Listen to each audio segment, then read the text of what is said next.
In 1843, on the northern plains along the Yellowstone, a Crow woman walked to the entrance of her lodge. She set her husband's saddle on the ground. She placed his war bag beside it. She laid his moccasins on top. Then she closed the flap and went back inside. No priest, no lawyer, no permission from any man alive. The marriage was over because she said it was. Hollywood gave you the silent woman standing behind her warrior, eyes down, voice gone. The truth was the opposite, and the reason they erased it is the real story. One truth on this list would have left a white woman of the same era realizing she had fewer legal protections in her own marriage than the people Washington called savages. Which one is it? Now, before we go any further, tap that subscribe button. Stay until the end. The truth will be uncovered as we move forward. We are not going to the movies for this. We are going to the people who were there. Edwin Denig spent 21 years at Fort Union on the Upper Missouri. He married an Assiniboine woman and then a Crow woman named Dear Little Woman. He wrote what he saw without flinching.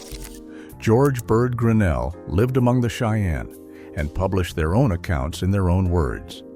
Robert Lowie recorded Crow oral testimony before the last generation who remembered the old ways was gone. Father Pierre-Jean de Smet disapproved of nearly everything he witnessed, but he at least wrote it down honestly. Prince Maximilian and the painter Karl Bodmer traveled the Missouri in 1833 and set down in ink and oil what the tribes themselves showed them. These are our witnesses. And what they described was a world where marriage was a political and economic alliance between families and bands, where divorce was not a scandal but a built-in mechanism, governed by rules older than any courthouse on the continent. Every Western you have ever seen took that world and flattened it into silence. So let us start at the bottom and work our way up to the truth they needed buried.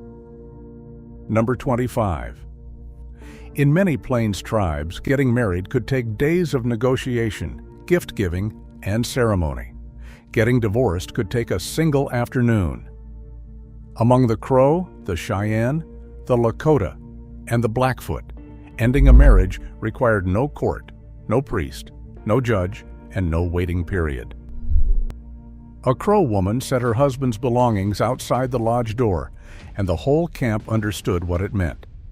A Cheyenne man announced the separation openly. A Lakota husband could declare his wife thrown away at a public gathering. Grinnell documents Cheyenne divorces resolved within a single day.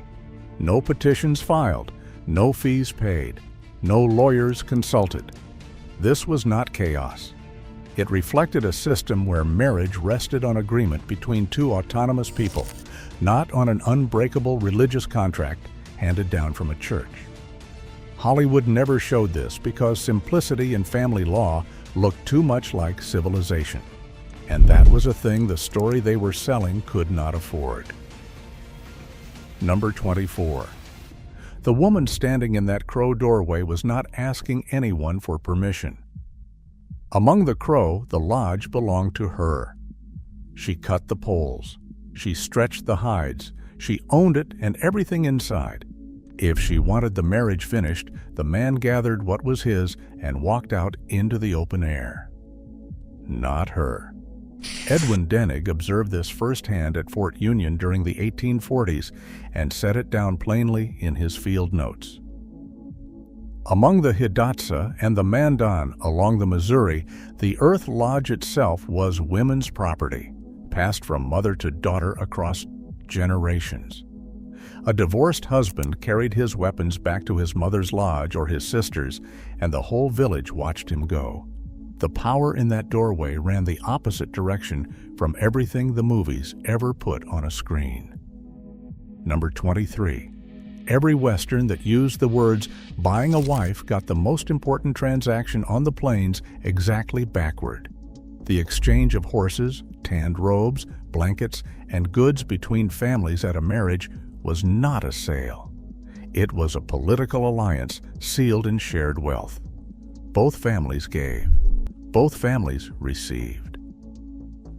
A Crow groom's family might send a string of horses across the camp circle, and the bride's family would send back robes and food of equal standing. And when divorce came, the wife's family was often expected to return the gifts or their equal value, dissolving the bond cleanly at both ends. Denig documented the return of bride gifts among the Crow and the Assiniboine in specific cases he observed at Fort Union. Grinnell recorded the same custom among the Cheyenne. The word purchase came from white observers who projected their own property law onto an exchange they never bothered to understand. The gifts were not a price tag on a woman's body. They were the physical terms of a contract between two families, and the return of those gifts was the cancellation. Number 22. A Crow woman named Pretty Shield married 3 times across her lifetime. Not one person in her band considered her disgraced. Frank Linderman sat down with her near the Crow Reservation in 1932 and wrote her story as she told it. She described each marriage and each ending the way you might describe moving camp. Ordinary, expected, part of a long life lived on hard ground. Lowie confirmed the broader pattern. Among the Crow, both men and women married and separated and married again, sometimes many times, over a single lifetime. Divorce carried no permanent stain. A person whose marriage ended was not fallen or branded. They were simply available again. And life on the northern plains, which was difficult enough without adding shame to it, kept moving forward. The movies needed the tragic abandoned woman. The record gave them something they could not use. Number 21.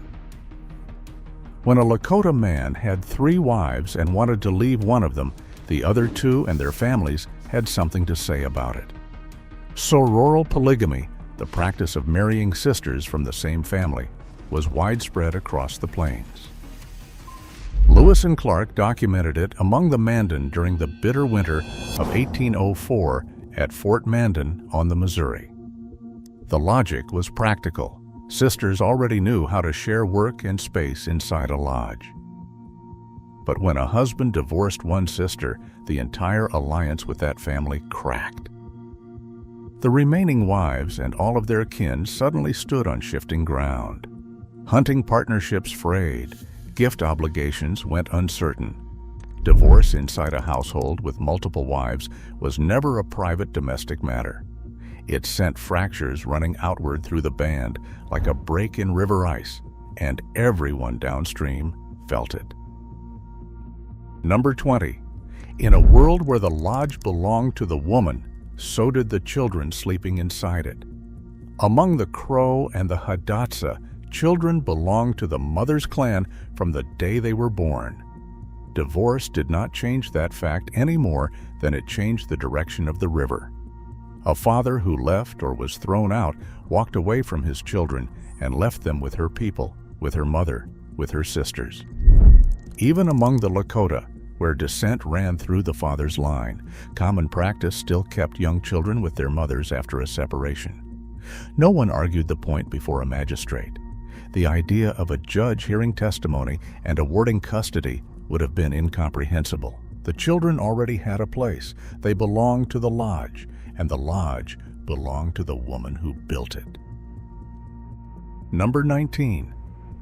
Among the Lakota, a man could end his marriage with 4 words spoken at a feast or a ceremony. I throw her away. The phrase was chosen for its cruelty. It was said in front of the whole camp. Hassrick documented the practice and its sting. Sometimes the husband offered the discarded wife to another man standing right there. The shame was meant to cut, and it did. But here is what the textbooks never tell you. A woman who had been thrown away was not destroyed by it. She walked back to her family's lodge. Her mother took her in. Her brothers watched over her children. Remarriage came, and it often came quickly. The shame was real, but it had a boundary. It carried nothing close to the permanent social death that divorce meant for a white woman of that same decade living in Missouri or Virginia. Number 18. If a man could not keep meat drying on the rack or a fire burning through the cold months, his wife's brothers might simply ride into camp and take her home. Among the Cheyenne, marriage was an economic contract every bit as much as a personal bond. Grinnell recorded specific cases where a woman's male relatives intervened directly when the husband proved to be a poor hunter, a lazy provider, or a man who raised his voice and his fist too often. The wife did not have to beg for help. She did not have to plead her case to strangers. Her family acted for her because the family that gave a daughter in marriage expected a return on that investment. When the return stopped, when the lodge sat cold and the children thinned, the brothers came on horseback, and the marriage ended right there in the dirt before the husband had a word to say. Number 17. A proper Cheyenne marriage required horses, tanned robes, and days of careful negotiation between the two families. An elopement required one fast horse and a single dark night, and the difference between those two beginnings followed the couple for as long as the marriage lasted. Grinnell noted that couples who ran off without the formal gift exchange stood on thinner ground from the very first morning. Fewer families had a stake in their success. Fewer obligations bound the union together. When trouble came, and trouble always came, there was less holding the marriage in place. These unions broke apart more quickly because the political scaffolding around them was never built. The lesson was not a romantic one. It was structural and cold. On the plains, the true strength of a marriage was measured not by the feeling between two people, but by the breadth of the web that had been woven around them. Number 16. Among the Blackfoot, a husband who caught his wife with another man could slice off her nose, and some of them did. George Catlin recorded written accounts of women who suffered that punishment in the 1830s after observing the culture firsthand. John Ewers documented the practice among the Blackfoot. Hassrick confirmed it among the Lakota. The blade fell almost entirely on women. A man guilty of the same offense might lose horses or take a beating from her brothers, but he kept his face. Catlin saw the scars. Denig described women living with the disfigurement every remaining day of their lives. Hollywood preferred the beautiful maiden standing in soft light on the poster. The woman with the ruined face never made it to the screen. We are getting closer now to the answer I promised you at the start, but the truth that would have shaken a white woman to her foundation is still waiting ahead. Number 15. Hollywood showed you a lawless wilderness where every dispute ended in blood. The reality on the Cheyenne Plains was closer to the opposite. The Cheyenne soldier societies, the Kit Fox warriors, the Dog soldiers, the Elk warriors held genuine authority to intervene in disputes of every kind, including the ones between husbands and wives. Hoebel and Llewellyn documented specific cases in their 1941 study where soldier societies stepped between estranged spouses, enforced the terms of a separation, and delivered real punishment to men who violated divorce agreements or harassed a former wife. These were not informal suggestions. They carried the weight of the whole camp behind them. This was a legal system that operated without courthouses, without written codes, without judges in robes, and it kept domestic peace for generations before any American marshal ever pinned a tin star to his vest. Number 14.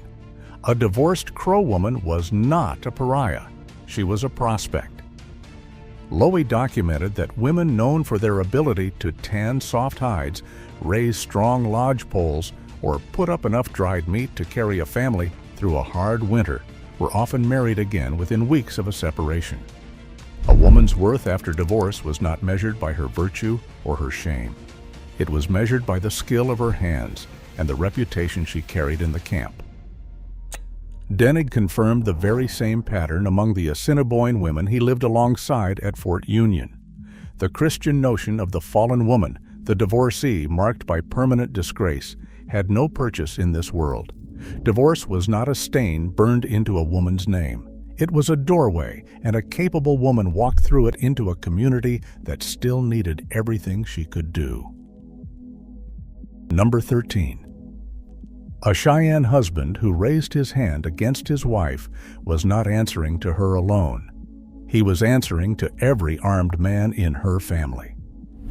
Grinnell recorded specific cases where brothers rode into camp, pulled their sister and her children from the lodge, loaded their belongings onto a travois, returned the husband's bride horses to his kin, and shamed him before the assembled band.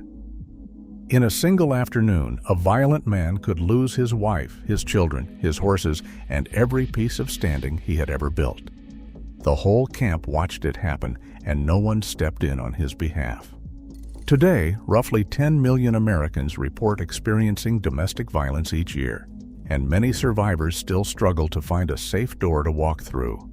On the Cheyenne Plains 200 years ago, the door did not require a court order. It was her brother on a war horse, and he did not knock. Number 12. Not every woman entered marriage on the plains by choice, and for those who did not, the way out barely existed. Women taken as captives in raids, whether seized from enemy tribes or carried off from white settlements along the frontier, occupied a different legal standing entirely.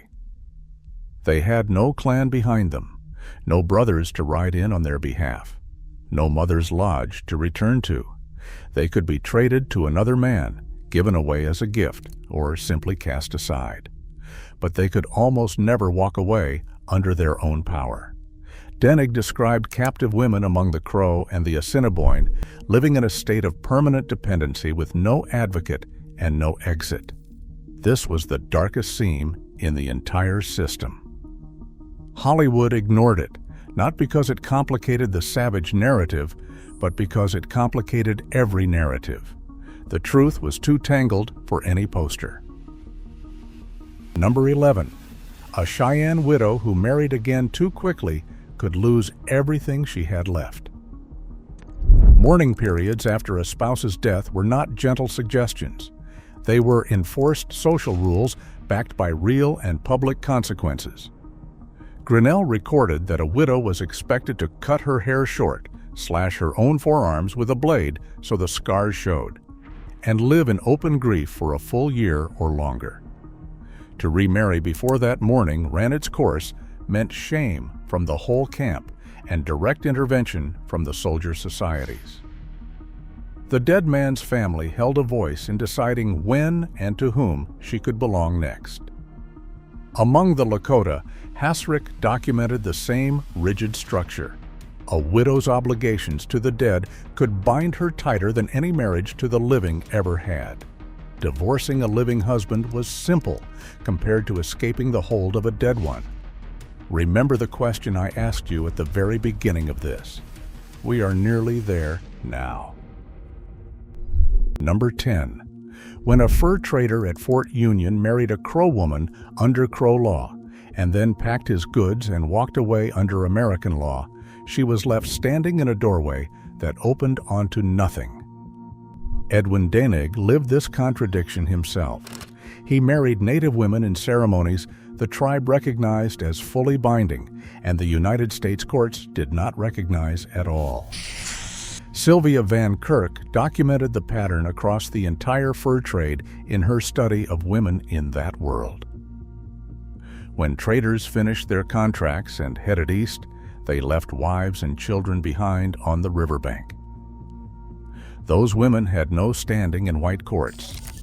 They had no claim to the traders' wages or property under American law. And they had already been separated from the tribal structures that would have defended them in any dispute with a Crow or Assiniboine husband. The children of those unions fell into a legal void claimed by neither world. This was not rare. It was the quiet, ordinary reality at every trading post on the Missouri from the 1820s through the 1860s. Thousands of women. Almost none of their names survived. Number 9. Among certain Plains tribes, a husband could offer his wife to a guest, a visiting warrior, or a political ally as a gesture of honor, spiritual transfer, or the sealing of a bond between men. Lewis and Clark documented this practice among the Mandan and Hidatsa during their winter encampment of 1804 and 1805, when members of the expedition were offered access to Mandan wives as part of a ceremony the tribe understood and the Americans did not. Father de Smet recorded similar customs elsewhere on the northern plains. White observers almost universally called it prostitution because they lacked any other frame for what they witnessed. Within the tribal world, the act carried meaning rooted in the transfer of spiritual power and the tightening of kinship bonds. But the woman's own voice in the matter was not always the deciding one. For a woman living inside that expectation, the distance between sacred custom and raw coercion could be measured in a single breath. Hollywood could not touch this. It was too human and too knotted for any story that needed a clean hero. Number 8. A badly handled divorce on the plains did not just end a marriage, it could start a war. Because marriage bound two families and sometimes two entire bands into a political alliance, a separation that shamed one side could ignite retribution that spread far beyond the couple at the center. Hoebel and Llewellyn documented Cheyenne cases where a contested divorce led directly to horse raids launched by the humiliated family, followed by physical attacks and blood drawn on both sides. Young men who had nothing to do with the marriage itself rode out to settle the insult on behalf of their kin. The soldier societies existed in large part to stop exactly this kind of escalation before it tore a camp in two. Divorce on the plains was never a private inconvenience to be filed in a drawer somewhere. It was a match held over dry grass. Number 7. After a plains divorce, divide the property and look at where the real power sat. Among the Crow, the teepee and everything in it belonged to the woman. The tanned hides, the stored meat and pemmican, the bone tools and the cooking vessels, the sleeping robes and the painted lining, all of it was hers. Among the Hidatsa and the Mandan, the Earth Lodge was women's property, passed from mother to daughter through generations, and no man could claim it no matter how long he had slept beneath that roof. Men owned their horses, their weapons, and their war shirts. When a marriage ended, each person kept what was already theirs by right. The math was simple and devastating. A divorced woman still had a home, a hearth, food for her children, and the tools to feed them tomorrow. A divorced man had his horse and his lance and an open sky to sleep under until he found someone willing to take him in.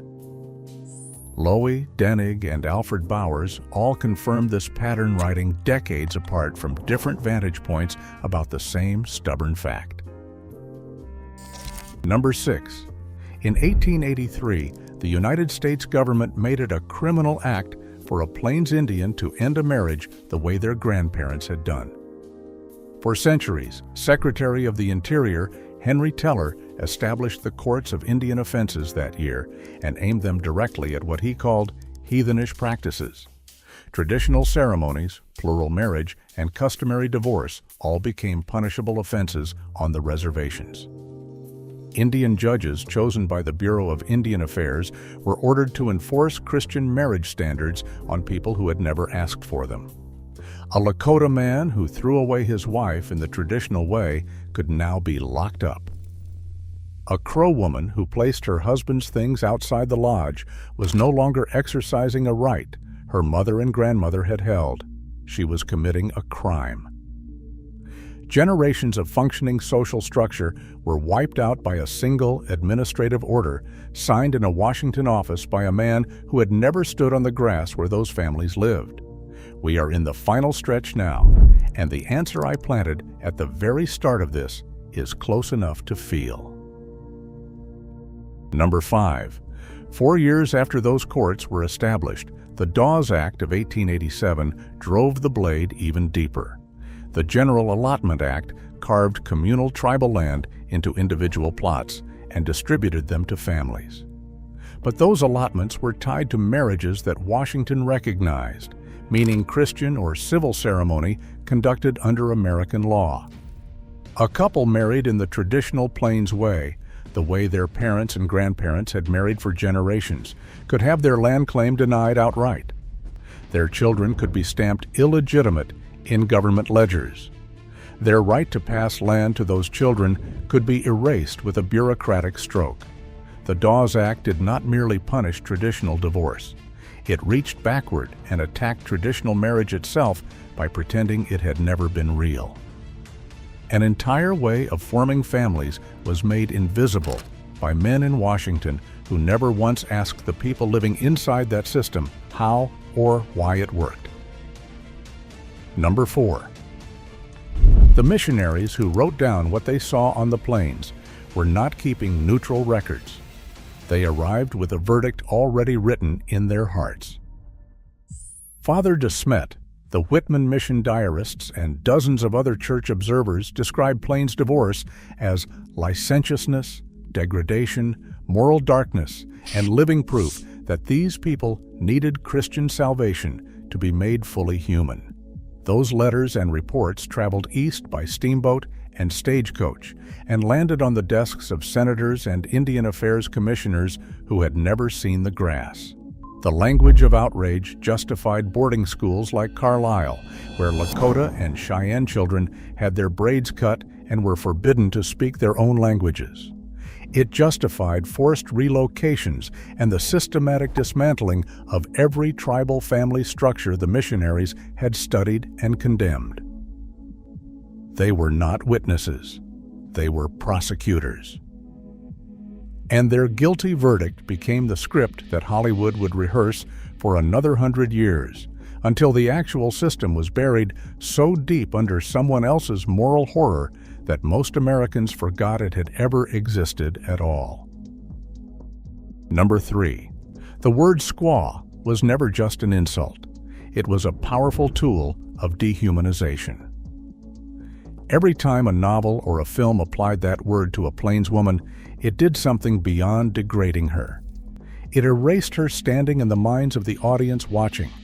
If she was voiceless, degraded, something less than fully human, then stripping away her property, her children, and her legal rights was not an injustice.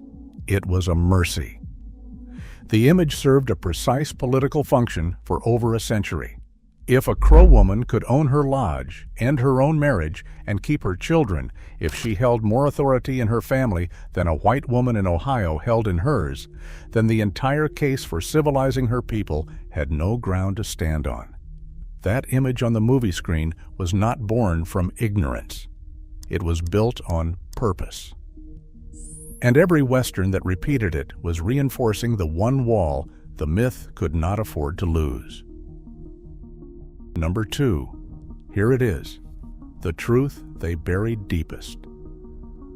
Under American common law for most of the 1800s, a married white woman could not own property in her own name. She could not initiate divorce in most states without proving extreme cruelty or abandonment before a judge. She could not keep her children if her husband contested custody. She could not retain her own wages. New York passed its first Married Women's Property Act in 1848. Most states lagged by decades. Meanwhile, a Crow woman already owned her lodge and everything in it. She ended her marriage by placing her husband's things outside the door. She kept her children as a matter of clan law that no man could overrule. A Hidatsa woman held her earth lodge and her garden plots as her own property. A Cheyenne woman's brothers would ride into camp and physically remove her from a bad marriage. The people that the United States Congress called savages had built and operated a family law system that protected women more effectively than anything written into the American legal code, and they had been running it for centuries before a single white attorney ever walked across the plains. Number 1. Hollywood did not erase Plains divorce by accident. It erased it because the truth would have collapsed the founding story of the American West. Every boarding school that sheared a child's braids, every allotment officer who carved up the land, every missionary who pulled a daughter from her mother's arms, every senator who rose on the floor of Congress and declared that these people needed to be civilized. All of it stood on one premise: that the people already living on the plains were primitive, that their women were degraded, that their families were broken. If Americans had understood what Denig, Grinnell, and Lowie actually documented, that plains women held property, initiated their own divorces, kept their children, and were defended by kin in ways that white women could barely imagine, the entire premise falls apart. And with it falls every law, every school, every policy built on top of it. From Stagecoach in 1939 to Dances with Wolves in 1990, the native woman on screen is a romantic object. She follows. She is given away. She is rescued. She never once stands in her own doorway and tells a man to leave. That silence was not an oversight. It was the wall that held the myth standing. Pull it out, and the whole story comes down. Now let us stop counting and look at what the record actually says when you lay the sources side by side on the same table.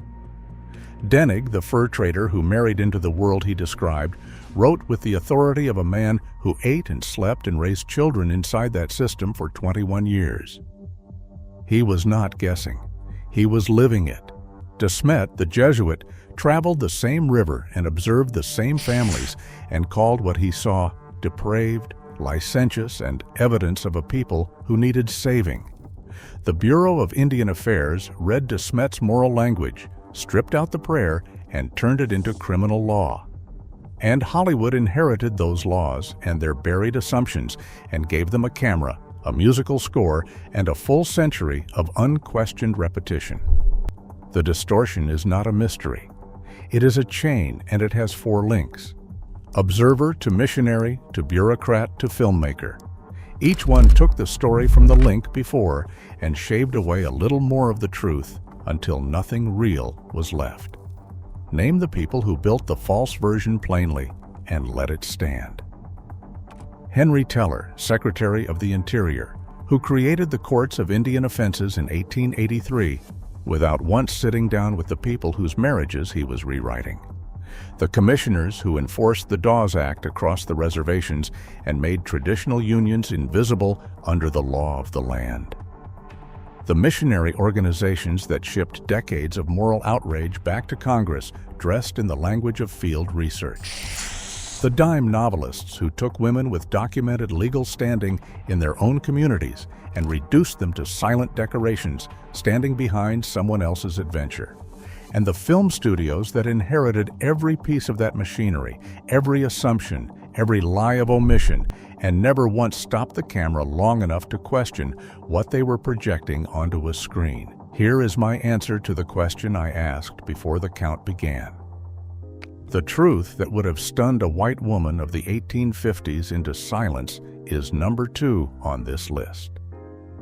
The plain, documented, undeniable fact that a Crow woman, a Hidatsa woman, a Cheyenne woman held property rights, divorce rights, and custody protections that she herself would not see codified in American law for another 50 to 100 years. And the system that provided those protections was not primitive. It was not a lucky accident. It was older than the Republic, tested across centuries on the harshest landscape on the continent, and more effective at shielding women than anything written into the statute books of any American state. Today, roughly 40% of American marriages end in divorce, and the average proceeding costs over $7,000 in legal fees alone. A Crow woman settled the matter in an afternoon without paying anyone a cent. The real history was not buried because it was shameful. It was buried because it was too good. Because if the women already living on the plains had what the women of New York and Ohio were only beginning to fight for in petitions and protest marches, then the entire civilizing mission falls apart at the foundation. It was never a rescue. It was a dismantling. And somewhere on the northern plains, in a place no map ever marked, a woman once stood in her own doorway and ended her own marriage on nothing but her own authority. No one wrote her name. No camera ever found her face. But she was real, she was free, and the people who erased her knew exactly what they were doing. Which truth hit you the hardest? Tell me in the comments. And if you want the real story behind another piece of history the movies got wrong, the next one is waiting for you right now.